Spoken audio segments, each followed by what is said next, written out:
Hi, this is Sherry Veronica. Andrew Pilgrim has stated that bail should not only be for the rich, but that was a gaslight right there because the three defendants received bail, $40,000 each.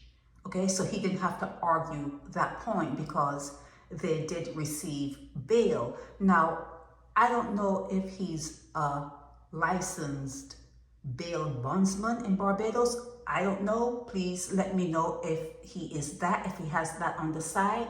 But when he did what he did, he said that he recused himself and became their bail bondsman, their surety, and then he's going to step aside the following day, maybe the day, when they get their act together and get someone to stand bail for them, and then he'll return to being their attorney. He's unethical. Andrew Pilgrim is unethical. He has opened a door where there are a lot of young boys, a lot of young males who are before the courts, and if their attorneys use that benchmark, that what he has done, they can have a whole lot of young boys all bent over, all doing stuff, and then say to them, well, okay, it's a proposition. Okay, I'll stand as your surety just for a couple hours. You could, go off with me for an hour or two. Then I'll take you home. This is the attorney talking to not his client, but someone that he just bailed out. I'll take you home, and then when you find someone to stand bail for you, I can go back to be your attorney when next you are in court. But you usually pay your bail bondsman. It's a charge. It's a fee. It's not for free. So he has opened a door. He's setting a stage where attorneys can seek favors from people who are desperately seeking help at that particular time. They are in a very desperate situation and they can be taken advantage of if they pull an Andrew Pilgrim. Now, Andrew Pilgrim is saying that these people are innocent until proven guilty. That again is a lie. Okay? The last place that escapee should have gone was to his mother's house. The last place he should have showed up should have been he should never, ever, ever have gone to his mother's house. What was he thinking? And the police in Barbados should have they could have paid Patricia Benedict to keep an eye out on what was going on at the mom's house to see if the son was showing up. He put his own family in jeopardy. He had a woman there, his girlfriend, so he was getting panani when he was out, escaping and, running around and, hiding and on the run. His brother was there at the house. And as I said, it's his mom. He was at his mom's house. So for Andrew Pilgrim to say that they are innocent until proven guilty when it was her son, his brother, and his woman, that's a lie. That is a goddamn lie. Okay? So he's unethical. There are conflicts of interest, and he's unbiased. There's something up. Now, who is going to pay Andrew Pilgrim for that favor he did? Now, the brother is kind of oldie. The mother is kind of oldie. So, is Avia going to, pay? Is she going to show him a favor? Who is he looking at out of those three, and I'm going to put my finger on the 29-year-old. Is that what it has come to in Barbados? Where attorneys can see a situation, and I'm telling you, you have to know your audience, you have to know where you are. I'm telling you that he's setting the stage for some dirty shit going on in Barbados, or to go on in Barbados, to happen in Barbados. If attorneys can rob you blind of your money and not have a care in the world, you think that they're gonna have a problem getting their hoes nozzled?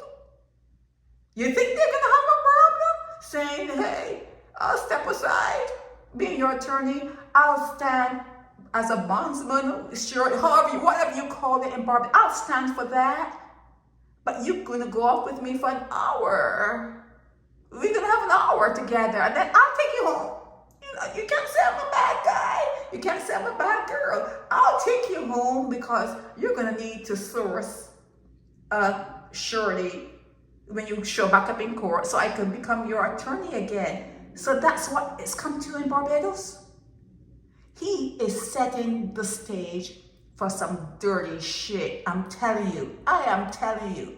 Once they can steal your money and rob you blind, even when they're not stealing your money, they're robbing you blind anytime you go to an attorney.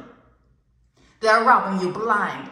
If they can do that, asking a favor is nothing. It's child's play.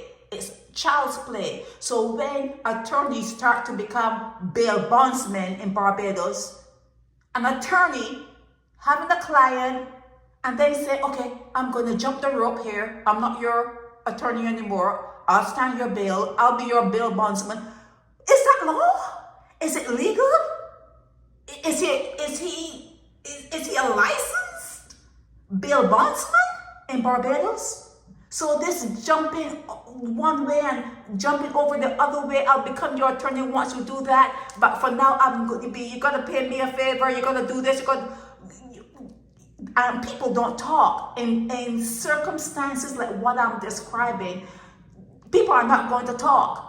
That's going to be all confidential, hush, hush, swept under the rug. Yeah, I had to do this to my attorney, but he dropped me home and I had time to find someone else, so he could be my attorney again. Yeah, I did it to my attorney. We got down my attorney with my attorney. He was my attorney. He was my attorney. Yeah, is that how you want to do it? Is that how you're doing your business? You're not keeping it clean. Andrew Pilgrim, you are not keeping your business clean when you jump from being an attorney to a bail bondsman and then back to an attorney again. You are unethical. You're a fucking idiot. You are trying to gaslight people talking about bail should not be for the rich. Who the fuck are you talking to? They were given bail. It wasn't as though bail was being held up. They were given bail. Okay, they were afforded bail. Okay, so what are you talking about? Bail should not only be for the rich. What are you talking about? Okay, they were given bail. Okay, bail should be given to people, and the bail bondsman or the surety should be there to say, hey, I'm going to put this up and, let them go or whatever. And it would not, in this particular case, it would not have been the end of the world for them to spend a night at Dodds after what they did. Oh, I'm sorry, Hotel St. Philip. It would not have been the end of the world. The three of them should have been introduced to the hotel there in St. Philip, spend the night there, and then if they had to appear in court the next day, that's only one night, and they could have found someone to do whatever needed to be done. One night. What they did was stupid. Their son, what he did was stupid. He put his family and the girlfriend all in jeopardy by what? Going there? Go somewhere else. And the police, knowing that they should have known where his mom, where his brother, where his sisters, where his family, are, so that they could have surveyed those houses. And he should not have been on the land for 10 weeks. You guys are full of it. You're full of it. And Andrew Pilgrim, you're a fucking idiot. You are a fucking idiot. You are setting You, by this reaching the paper, and then you're saying, oh, I've done it a couple of times before, and Bajans don't usually run. Bajans don't usually run, they usually show up. You're a fucking idiot. You are a fucking idiot. What you are doing is you set the stage now for attorneys not only to rob their client, they be fucking you over with your money royally. Now it's going to be a different sort of fuck up, okay? Different sort. All fuckery, but a different sort. Good going, Andrew Pilgrim. Good going. This is Sherry Veronica. Help me spread the word about Naked Departure via social media. Subscribe and share to show support and love for our channels.